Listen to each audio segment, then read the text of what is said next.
بسم اللہ الرحمن الرحیم۔ السلام علیکم۔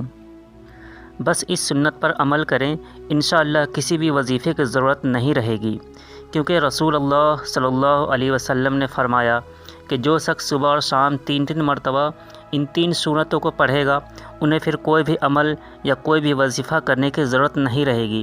تو آئیے جانتے ہیں وہ 3 سورتیں کون ہیں۔ تو دوستو، وہ 3 سورتیں قرآن شریف کے لاسٹ کے 3 سورتیں ہیں۔ پہلی سورہ سورہ اخلاص ہے، جسے ہم قل اللہ احد کے نام سے جانتے ہیں، اور دوسری سورہ قل اعوذ برب الفلق ہے، جسے ہم سورہ فلق کے نام سے جانتے ہیں، اور تیسری سورہ سورہ ناس ہے، جسے ہم قل اعوذ برب الناس کے نام سے جانتے ہیں۔ بس ان 3 سورتوں کو صبح شام 3 مرتبہ پڑھیں اور نبی کریم کے اس سنت پر عمل کریں، پھر آپ کو زندگی میں کبھی بھی کوئی اور عمل کرنے کی ضرورت نہیں رہے گی، اور آپ کی ہر مراد ہر حاجت پوری ہوگی۔